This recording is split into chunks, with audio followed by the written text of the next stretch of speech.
Maka ciri-ciri kita yang berhasil melewati puasa sebulan yang Bapak Ibu yang belakang Allah, dimanapun kita berada, Tuhan kita tetap sama, yang kita sembah sama, karena ini adalah buminya. Meskipun ada yang sedang mengalami siang, ada yang sedang mengalami malam, itulah tanda bahwa ada yang mengatur alam ini. Dialah Allah, yulijul laila fin nahar, wa yulijul nahar fil lail, yang menggantikan malam menjadi siang, siang menjadikan malam. Semuanya terjadi begitu saja, semuanya terjadi begitu rapi. Itulah yang disebut rububiyah. Allah mengatur alam semesta. Maka tiada lagi yang pantas kita katakan kecuali puja-puji hanya kita serahkan yang sepantasnya untuk Allah Ta'ala. Sebagaimana layaknya ia dipuji, sebagaimana pantasnya ia disanjung. Bukan seperti yang hanya kita bayangkan, tapi sebagaimana sifatnya yang ia miliki. Tiada juga kita lupa mengirimkan tanda cinta kasih kepada baginda Rasulullah Sallallahu Alaihi Wasallam. Karena berkah beliaulah sekarang kita dan Bapak Ibu diizinkan Allah mendapatkan ridha Allah beribadah di negeri yang minoritas. Ini tidaklah mungkin terjadi kecuali dengan rahmat Allah Subhanahu wa taala. Dan Allah mengatakan rahmat Allah itu adalah Rasulullah. Wa ma arsalnaka illa rahmatan lil alamin. Tidaklah kami mengutus engkau, hai Muhammad, kecuali membawa rahmat kasih sayang bagi alam semesta. Maka siapa saja yang ingin menjadi pewarisnya, jadilah pembawa rahmat, penyebar kasih sayang, agen cinta kasih kepada siapapun, dimanapun berada. Tidak mesti seorang ulama, tidak mesti seorang ustadz, tidak mesti seorang santri, tidak mesti seorang tokoh-tokoh yang mampu membaca kitab-kitab suci. Siapapun yang ingin mewarisinya, maka ambillah sifat kasih sayangnya. Allahumma salli wa sallim wa barik ala nabiyina Muhammad. Ya Allah, sampaikanlah salam kami, cinta kami, rindu kami kepada zat sosok yang membawa cinta kasih kepada kami. Kalau bukanlah karenanya ya Allah, kami tidaklah mampu sholat hari ini. Kalau bukanlah karenanya ya Allah, kami tidak mengenal Engkau dan ajaran-ajaran Engkau. Kaum muslimin, kaum muslimat rahimakumullah. Alhamdulillah, sudah 1 bulan kita melewati bulan yang sangat suci. Dan di dalam Al-Quran, Allah menyebutkan syahrul Ramadan alladzi unzila fihi al-Quran. Ramadan itu adalah bulan diturunkan Al-Quran dan Furqan, ya, sebagai hudal linnas, petunjuk bagi manusia, dan bayyinat minal huda, dan penjelasan bagi petunjuk tersebut. Lalu di dalam hadis-hadis Nabi SAW dikatakan bahwa Ramadan bukan hanya sekedar menahan lapar dan haus, tapi juga menahan emosi kita, menahan kebencian, menahan iri dan dengki. Nabi SAW mengajarkan, tidaklah seseorang itu dilirik puasanya. Falaisa lillahi hajatun. Ya, Allah tidaklah melirik puasa seseorang. Ya, siapa yang puasanya hanya meninggalkan lapar dan haus, tapi tidak meninggalkan qaul zur, kata-kata yang kasar, kata-kata yang kotor, kata-kata yang dusta. Maka ciri-ciri kita yang berhasil melewati puasa sebulan yang lalu adalah mampu mengurangi kata-kata yang tidak bermanfaat. Min husni islamil mar'i tarkuhu ma la ya'ni. Salah satu cara, salah satu ciri daripada sempurnanya Islam seseorang, keislaman kita salah satunya adalah puasa, yaitu dengan tarkuhu ma la ya'ni, meninggalkan hal yang tidak bermanfaat. Mulailah mengurangi sosial media yang tidak bermanfaat. Mulailah mengurangi interaksi-interaksi yang tidak bermanfaat. Bermanfaat itu berarti bermanfaat untuk diri sendiri dan orang lain. Bermanfaat untuk alam semesta. Bermanfaat untuk dunia dan akhirat. Tentunya manfaat yang paling kita perlukan adalah manfaat di akhirat sana. Bapak Ibu, jamaah Idul Fitri yang makan Allah. Idul Fitri, Aid berarti kembali. Fitr berarti makan. Aid juga berarti merayakan. Maka Idul Fitri berarti merayakan kembali mensyukuri nikmatnya makan. Fitr oleh ulama kita diartikan fitri, fitrah. Maka sebagian mengatakan Idul Fitrah, kembali kepada fitrah. Meskipun secara bahasa ini banyak dikritik oleh para ulama, tapi maknanya sesuai dengan hadis Nabi, "Ghufira lahu ma taqaddama min dzambi." Orang yang serius bersungguh-sungguh melewati malam-malam Ramadan, siang-siang Ramadan, maka Allah ampuni dosa-dosanya masa lalu. Barangkali itu kesesuaian yang disebut kembali kepada fitrah. Tentunya itu adalah dosa-dosa yang kecil, dosa-dosa yang besar. Mesti kita bertobat dan mengaku di hadapan Allah Subhanahu wa Ta'ala. Jamaah Idul Fitri yang bukan Allah, meskipun jauh dari kampung halaman, ruh kita sebenarnya tidaklah jauh. Al-arwah junudun mujannadah. Arwah itu mereka berbaris-baris, mereka berkumpul. Jika mereka mengenal dahulu, maka mereka akan mengenal sekarang. Jika mereka dahulu tidak mengenal, maka sekarang pun tidak bersapa-sapaan, dan mereka pun tidak berbaikan. Bapak Ibu yang bukan Allah, inilah sifat daripada ruh.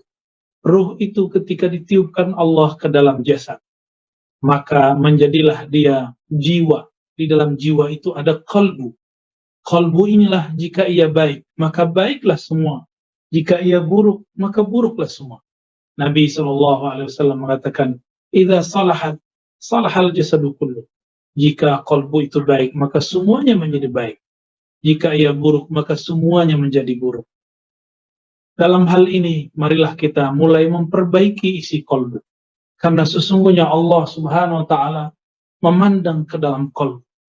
Meskipun kita tiada yang suci, meskipun kita tiada yang selalu benar, tiada yang sempurna, kecuali hanya Allah Subhanahu wa Ta'ala.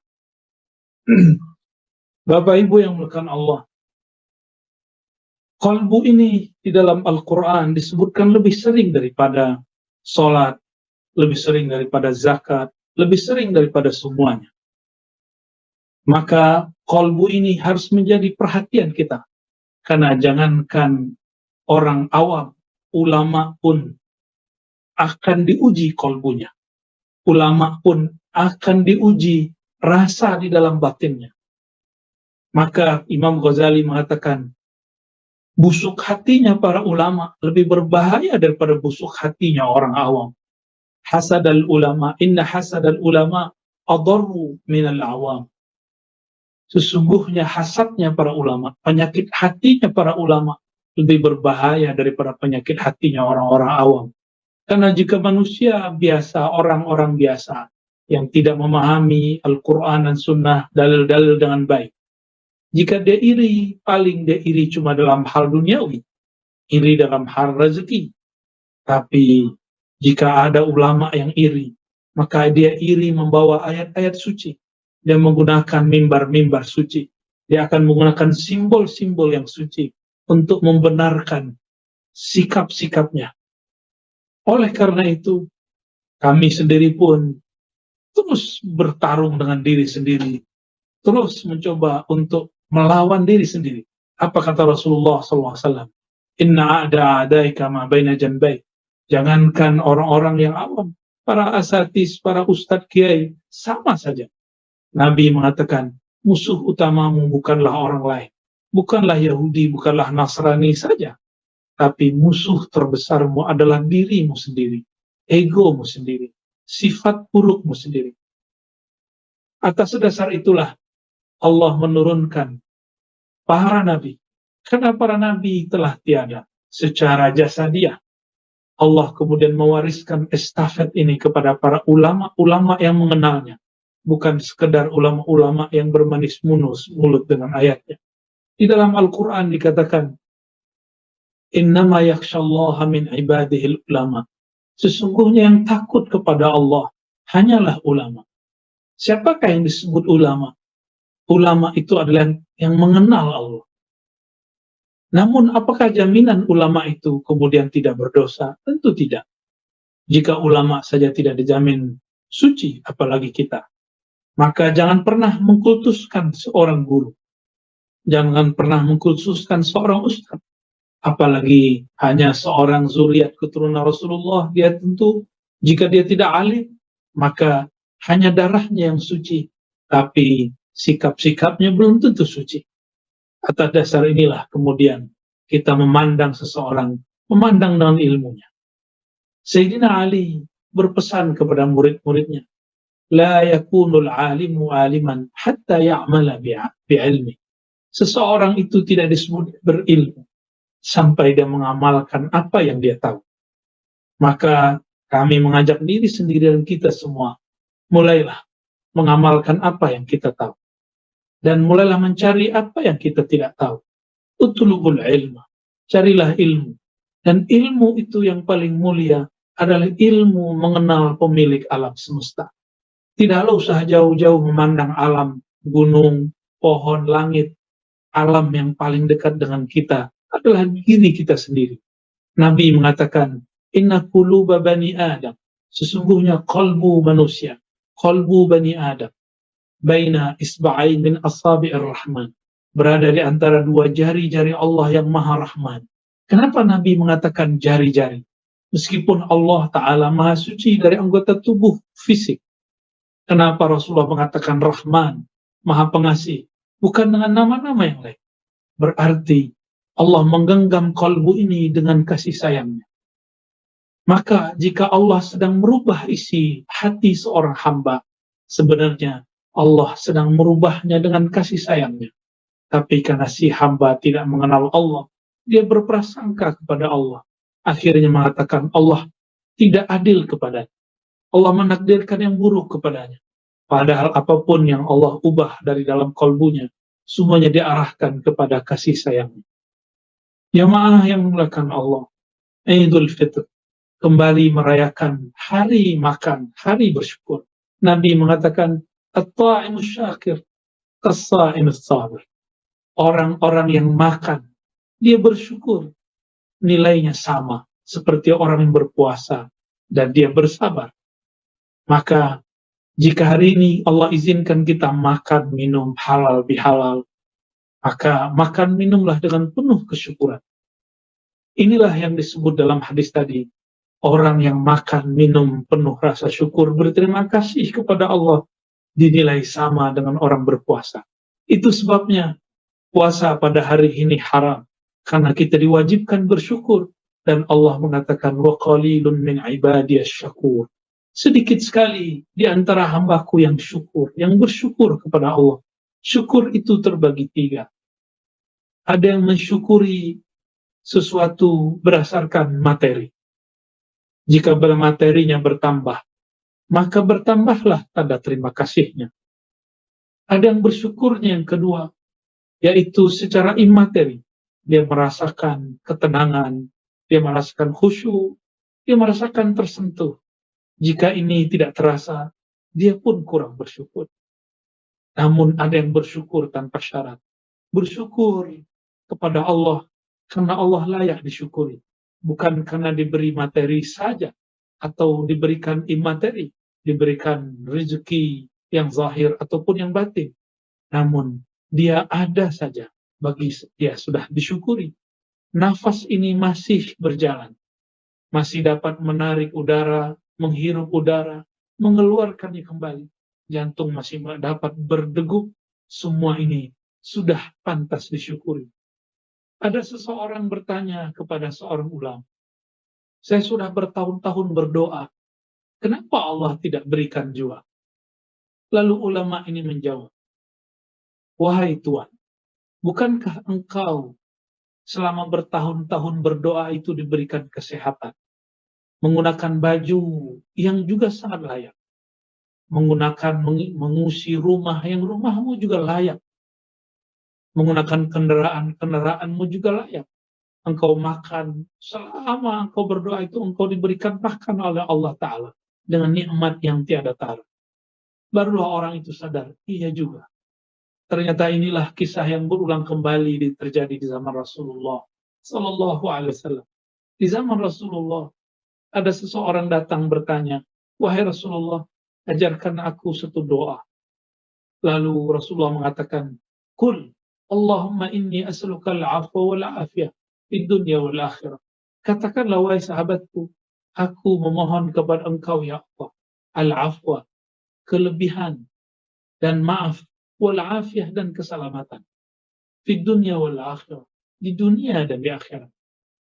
Lalu setelah beberapa hari, lebih kurang sepekan, seminggu, orang ini kembali kepada Rasulullah dan bertanya kembali, wahai Rasulullah, ajarkan lagi aku doa yang baru. Lalu Rasulullah mengajarkan hal yang sama. Qul Allahumma inni as'aluka al-afwa wal afiyah fid din wa dunya wal akhirah. Maka dia pulang lagi. Setelah seminggu lamanya, dia kembali lagi. Lalu bertanya, wahai Rasulullah, ajarkan aku satu doa. Rasulullah pun mengajarkan doa yang sama. Akhirnya sahabat ini mengira Rasulullah ini lupa atau mengira Rasulullah ini tidak punya doa lagi. Dan orang ini mengatakan, wahai Rasulullah, apa tidak ada doa yang lain? Adakah yang lebih baik dari ini? Lalu Rasulullah bertanya, wahai sahabatku, adakah doa yang lebih lengkap, lebih sempurna, lebih mantap, lebih bagus daripada yang engkau baca itu? Ya Allah, berilah aku kelebihan, kecukupan, dan afiat, keselamatan di dunia wal akhirah, di dunia dan akhirat. Sahabat ini terdiam. Lalu dia pikir-pikir, benar wahai Rasulullah, yang engkau ajarkan mencakup semua keperluanku di dunia dan di akhirat. Maka Bapak Ibu yang bukan Allah, berdoalah bukan sedang menyuruh-nyuruh Allah. Berdoalah bukan sedang memerintah-merintah Allah. Allah bukan anak buah kita. Allah adalah Tuhan kita. Malikul Mulk, raja di raja. Bukan hanya sekedar atasan. Allah itu lebih daripada atasan. Allah itu atasannya para atasan. Rajanya para raja. Presidennya para presiden. Pemimpinnya para pemimpin. Maka jika kita berdoa, janganlah pernah mengatakan, ya Allah, aku memohon karena aku belum engkau kasih. Ya Allah, kenapa engkau belum jawab juga? Orang-orang yang mengatakan itu dikatakan oleh Rasulullah, orangnya al-ajal, orangnya tergesa-gesa, dan semua doa yang tergesa-gesa diputuskan oleh Allah Subhanahu wa taala, dianggap tidak pernah berdoa. Suatu kali Rasulullah SAW mengatakan, kullu da'watin mustajabah. Semua doa pasti dijawab. Semua doa pasti diterima. Tapi kapan Allah berikannya, tentu lain cerita. Namun kemudian Nabi mengatakan, malam ya'jal, selama tidak tergesa-gesa. Sahabat bertanya, ya Rasulullah, mal ajal? Apa yang engkau sebut dengan tergesa-gesa? Rasulullah kemudian menerangkan, al-ajal ayyakula al-abdu da'autullaha wa lam yujibli.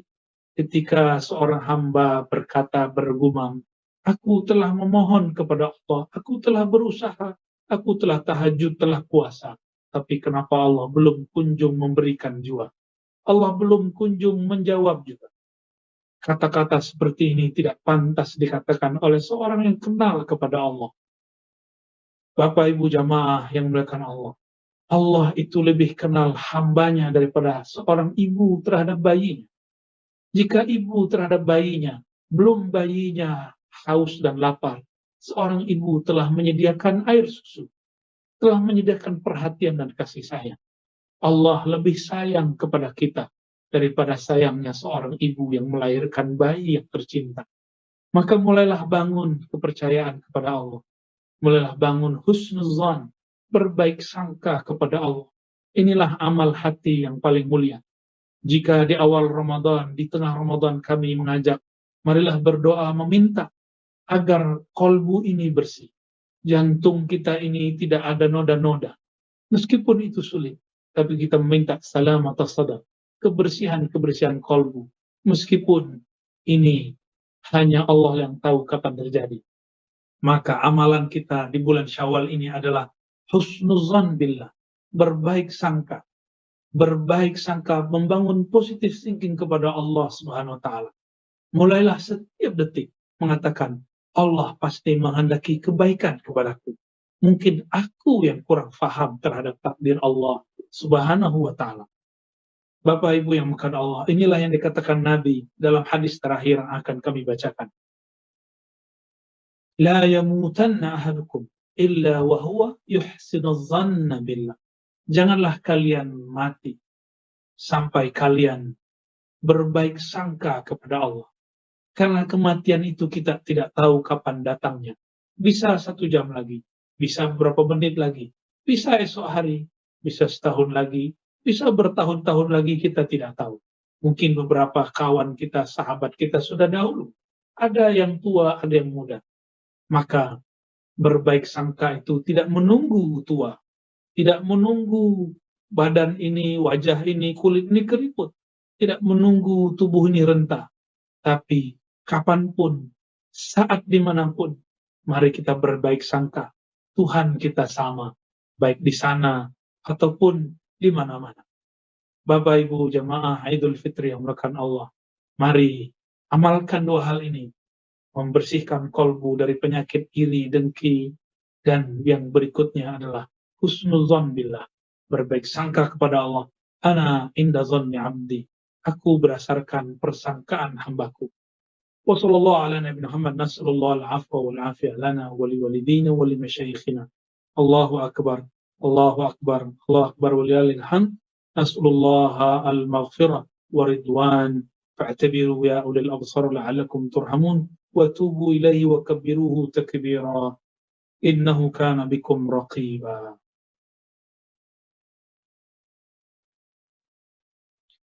Alhamdulillah rabbil alamin. حمدا كما أمر والصلاة والسلام على حبيبه الكريم نبينا أحمد رسولنا محمد وعلى آله والمهدي خليفته وسلم.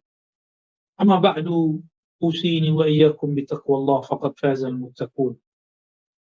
أيها المسلمون اتقوا الله حق تقاته واعرفوه حق معرفته وتعلموا أسماعه وصفاته والله يوسله إلى حقيقته إن شاء الله. ونسأل الله أن يحسن أحوالنا ويغيرنا إلى أحسن الأحوال. إن الله ملائكته يصلون على النبي إن الله ملائكته يصلون على النبي يا أيها الذين آمنوا صلوا عليه وسلموا تسليما. اللهم صل على سيدنا محمد وعلى آل سيدنا محمد كما صليت على سيدنا إبراهيم وعلى سيدنا إبراهيم وعلى آله وبارك على سيدنا محمد وعلى سيدنا محمد كما باركت على سيدنا إبراهيم وعلى سيدنا إبراهيم في العالمين إنك حميد مجيد. الدعاء اللهم اغفر للمؤمنين والمؤمنات والmuslimin والmuslimat al-ahya'i minhum wal-amwat. Ya Allah, ampunilah kami, ampunilah semua orang-orang yang percaya kepada Engkau dimanapun mereka berada, yang sedang mengalami siang ataupun sedang mengalami malam. Allahumma bi'izzatika wa bimaghfiratika faghfir lana.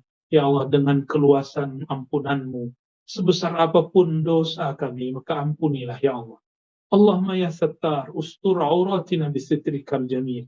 Ya Allah yang maha indah, aib kami sangatlah banyak, noda hati kami tiadalah terkira, namun sifat-sifatmu, cahayamu sangatlah indah. Maka ya Allah, penuhilah jiwa kami, kolbu kami dengan cahaya-cahaya namamu yang indah, cahaya-cahaya sifatmu yang sempurna. Allahumma ya Allah, jika Engkau memancarkan satu saja cahaya Engkau kepada kami, tentulah tidak membuat Engkau berkurang, tidaklah membuat Engkau kehilangan apapun. Maka dengan kemurahan-Mu ya Allah, farhamna fa'afrigh alaina nura wa sabra. Maka ya Allah, dengan kemurahan-Mu, limpahilah kami cahaya-cahaya kebaikan, limpahi kami sifat-sifat mulia. Allahumma ya muqallibal qulub tsabbit qulubana ala dinika wa ta'atik. Ya Allah yang membolak-balik hati kami, yang selalu melirik hati kami, ajarkan, latihlah, biasakanlah hati kami merasa dipandang oleh Engkau. Ajarilah kolbu kami merasa Engkau selalu awasi, sehingga kami selalu berhati-hati dalam bersikap, berkalam, dan melakukan apa saja ya Allah. Ya muqallibal qulub tsabbit qulubana ala dinika wa ta'atik. Allahumma rabbana atina fid dunya hasanah wa fil akhirati hasanah wa qina adzabannar. Walhamdulillahi rabbil alamin. Ibadallah, inna Allah ya'muru bil adli wal ihsan wa ita'i dzil qurba wa yanha 'anil fahsya'i wal munkari wal baghi. Ya'izukum la'allakum tadhakkarun. Fadhkurullaha yazkurkum washkuru 'ala ni'amihi yazidkum wa la dzikrullahi akbar. Assalamualaikum warahmatullahi wabarakatuh.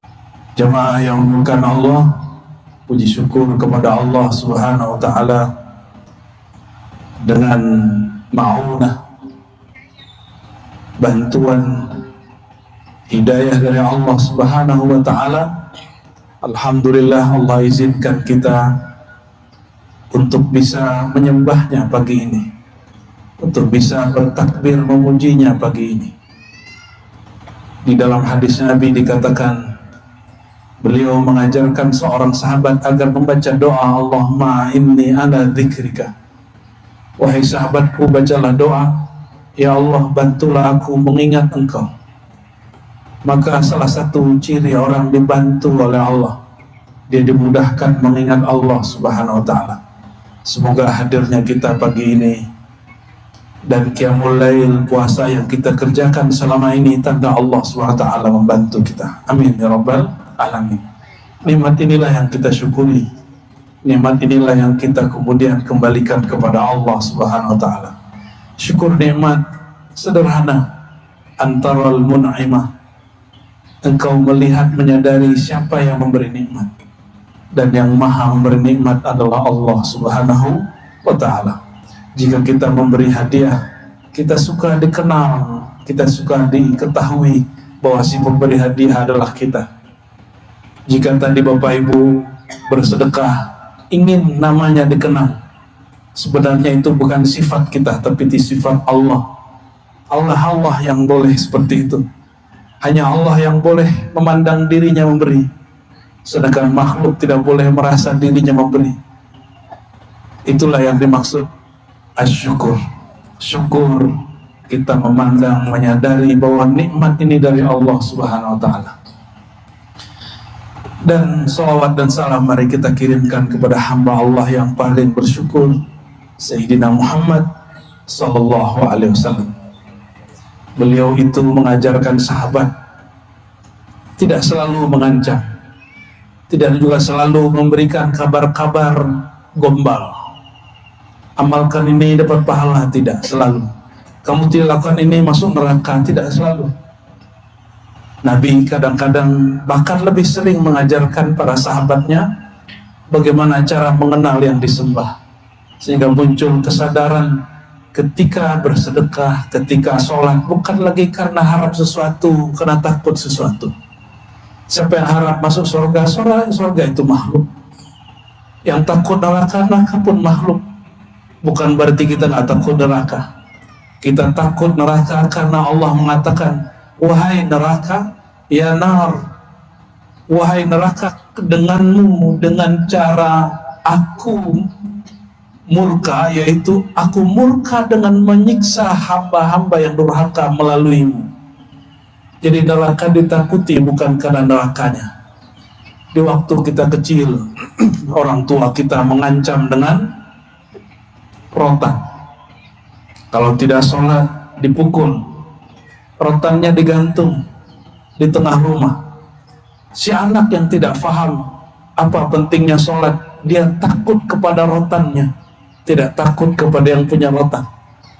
Jika yang punya rotan tidak sedang di rumah, si anak tidak sholat karena dia belum tahu rahasianya. Tapi lama-lama kalau sudah dewasa, rotannya tidak ada, yang pegang rotan pun tidak tampak, tapi sampai sekarang dia masih sholat. Kenapa? Karena dia sudah kenal siapa yang dia sembah. Dia sudah tahu apa manfaat dari menyembah Allah SWT. Maka Bapak, Ibu, Saudara, para ulama, para buya, kita harus meningkatkan cara kita berdakwah. Bukan lagi dengan mengancam, bukan lagi dengan mengiming-imingi sorga, tapi dengan cara mengenalkan yang punya sorga, yang punya neraka, Allah Subhanahu wa Ta'ala. Jemaah Idul Fitri yang bukan Allah, Idul Fitri artinya bukan kembali kepada fitrah. Artinya kembali fitr, makan. Setelah sebulan tidak makan pagi ini mulai makan. Bukan Idul Fitrah. Bahasa Arabnya apa? Idul Fitr. Fitr berarti makan, futur. Jadi pagi ini hari raya makan. Hari raya makan. Setelah sebulan tidak makan pagi. Sederhana. Lalu apakah hari ini menang? Belum tentu juga kita menang. Karena Nabi tidak pernah mengatakan ini hari kemenangan, ini hari kembali makan.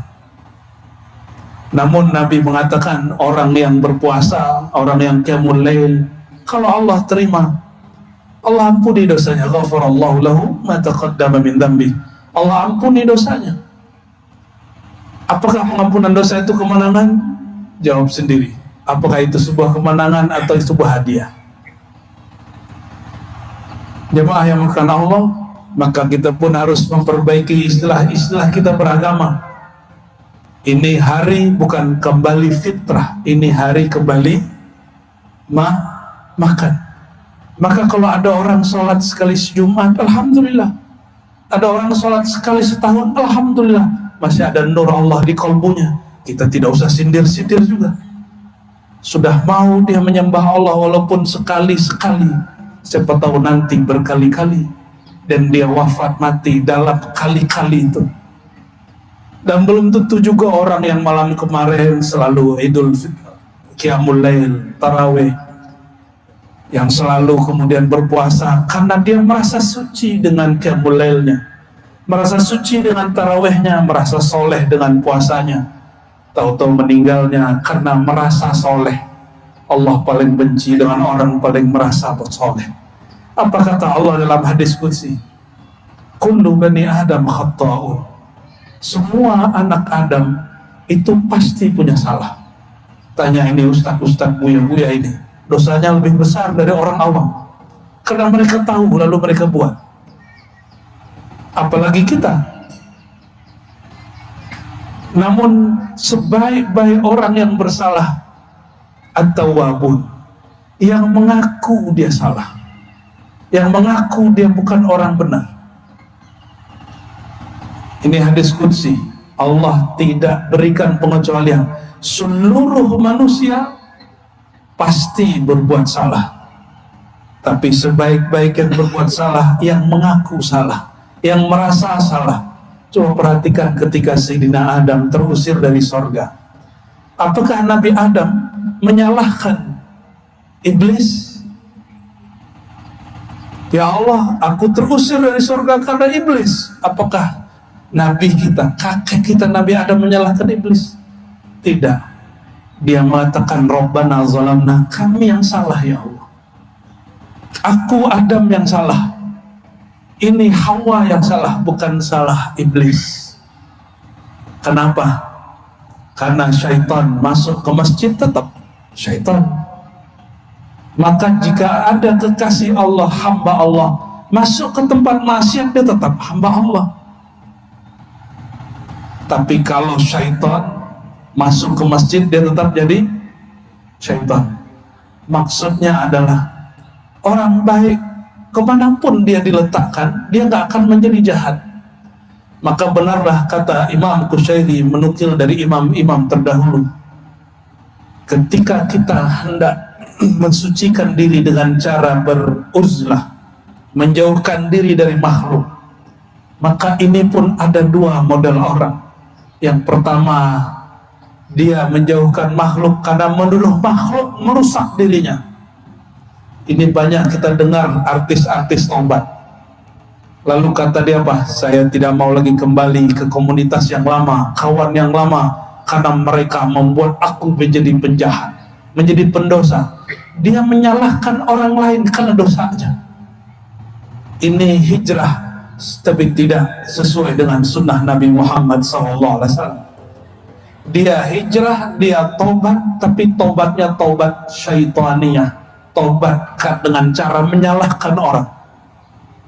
Maka Imam Qushairi mengatakan yang terbaik bukan itu. Kenapa engkau beruzlah, engkau menjauhi orang-orang dulu, kawan-kawanmu yang lama? Bukan karena engkau merasa dirusak oleh mereka, tapi tuduhlah dirimu lah yang merusak mereka. Tuduh diri kita yang jahat. Inilah rahasia sir yang diajarkan Nabi Adam, kakek kita semua. Nabi Adam terusir dari surga, yang dia salahkan dirinya bukan syaitan, bukan iblis. Bapak Ibu jamaah yang makan Allah, Oleh karenanya taubat itu ada dua, ada taubat nasuha, taubat yang tulus, itulah taubatnya Nabi Adam. Ada taubat yang tidak tulus, itulah taubatnya syaitan. Satu kali syaitan, iblis ini datang kepada Nabi Adam, ingin diskusi tapi tidak jadi. Lalu dia undur sampai masalah datang cucu Nabi Adam bernama Musa. Apa kata iblis? Hei Musa, engkau kan pintar. Ternyata iblis pernah sadar, karena iblis itu dari kalangan jin. Jin itu diberikan masa untuk sadar. Wa ma khalaqtul jinna wal insa illa liya'budun. Jin dan manusia dicipta untuk menyembah aku. Mungkin iblis yang dari bangsa jin ada kesadarannya, ada penyesalannya. Datanglah ia kepada Nabi Musa. Hadis Sahih Bukhari. Apa kata iblis? Wahai Musa, kalau aku hendak tobat kepada Allah, bagaimana caranya? Nabi Musa sangatlah cerdas. Apa kata beliau? Oke, ikuti saya. Maka berjalanlah mereka sejauh perjalanan, sampailah di suatu gundukan tanah. Lalu Nabi Musa alaihissalam mengatakan, wahai iblis, bukankah engkau ingin tobat kepada Allah? Kata iblis, betul wahai Musa. Oh, ternyata nabi-nabi ini kadang-kadang berkawan juga dengan syaitan, karena syaitan butuh pencerahan. Bayangkan, selevel Nabi tidak menolak iblis. Ini baru belajar zikir sedikit, sudah benci kepada orang yang lain faham. Selevel Nabi tidak menolak iblis. Apa kata Nabi Musa? Wahai iblis, betulkah engkau ingin tobat kepada Allah? Kata iblis, betul wahai Musa. Ini kubur kakekku Adam, sujudlah kepadanya. Iblis yang tadinya semangat untuk tobat, egonya muncul kembali. Apa kata dia? Musa, jangankan dia sudah berbau berkalang tanah, dia masih hidup pun aku tidak bisa hormat. Inilah dosanya iblis. Apa dosanya iblis yang tidak bisa dia sadari? Dia merasa tidak berdosa. Dia merasa dirinya lebih baik dari yang lain. Maka benarlah kata Imam Nawawi Sekandari, jangan engkau kagum kepada taatmu, jangan engkau kagum dengan orang taat, siapa tahu itu akhir dia taat. Akhir dia taat maksudnya itu akhir dia berbuat taat karena Allah, setelah itu dibuat taat dan merasa suci. Hati-hati juga, kita nggak boleh benci juga dengan orang maksiat, siapa tahu itu terakhir dia maksiat. Setelah itu dia menyesali maksiatnya. Bapak, Ibu, Saudara yang berkahi Allah, mungkin kita berpikir, saya kan gak ada dosa. Karena kita berpikir dosa itu cuma dosa mata, dosa telinga, dosa lisan, dosa kemaluan, dosa ngambil harta orang. Dosa yang paling besar bukan itu. Dosa yang paling besar itu dosa yang ada di dalam qalbu. Maka dalam Al-Quran dikatakan, wala takun minal ghafilin, jangan engkau menjadi orang yang lalai. Sibuk dengan orang, lupa dengan diri, itu juga dosa. Apalagi hidup bersosial, bermasyarakat, ini banyak orang berbuat, mohon maaf, berbuat hal-hal yang bagus mungkin di kacamata awam, tapi bukan karena Allah, tapi karena tidak enak dengan orang kampung. Apalah kata orang nanti.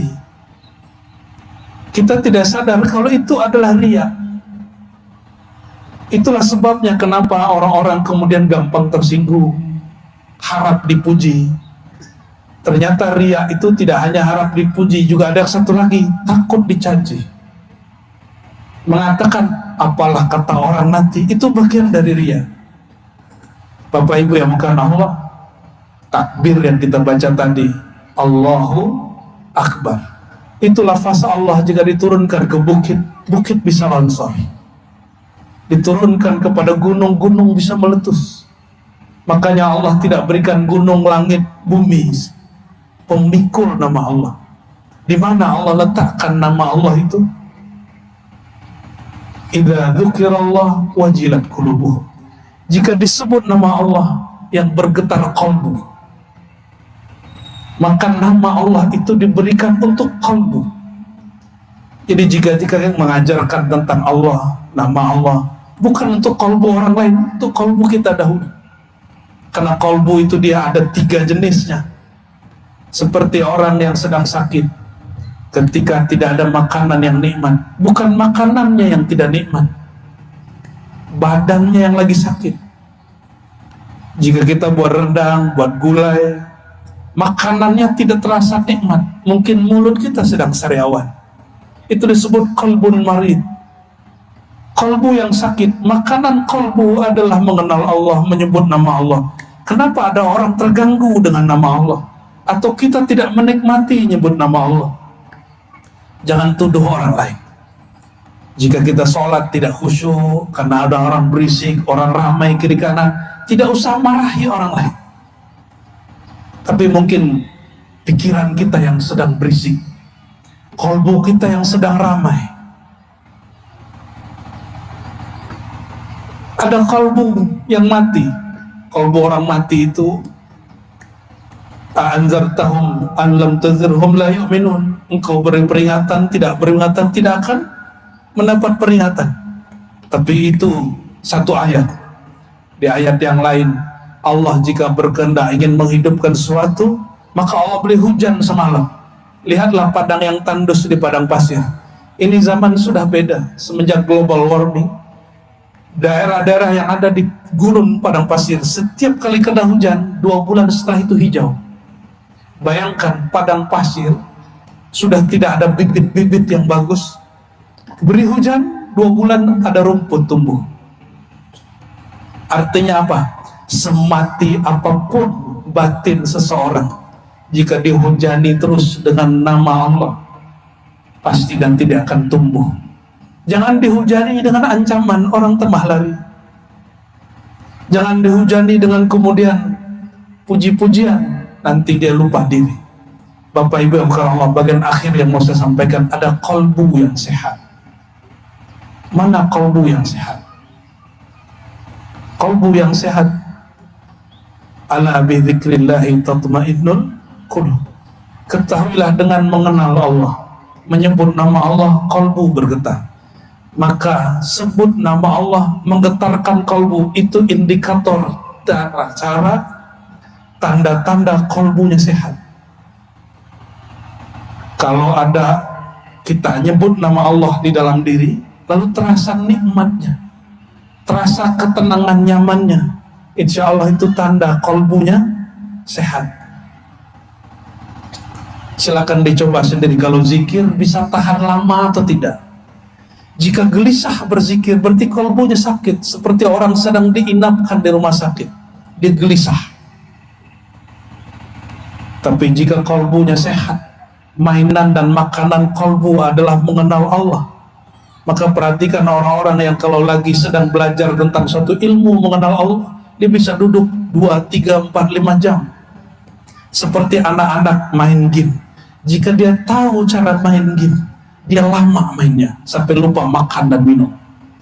Itu mainan otak, itu permainan pikiran, apalagi permainan kalbu. Mainannya kalbu adalah menyebut namanya, makanannya ruh, mainannya ruh adalah mengenal zat yang menghapuskannya. Inilah yang disebut di dalam Al-Quran yang sering kita baca, ya ayyuhalladzina amanu la tulhikum amwalukum wala auladukum an dzikrillah. Wahai orang-orang yang percaya kepada Allah, kepercayaan kepada Allah ada di kalbu, bukan pada baju, bukan pada kopiah. La tulhikum, jangan sampai kalbumu terlalaikan karena anak-anakmu ataupun hartamu. Kalau disebut anak, tentu terbawa emaknya, ibunya sekalian. Karena cekcok, karena terlalu cinta, karena emosi dengan keluarga, bisa-bisa orang lupa diri. Dan juga amwal berarti pekerjaan. Maksudnya apa? Orang yang paling sibuk dengan keluarganya itu Rasulullah, karena istrinya banyak.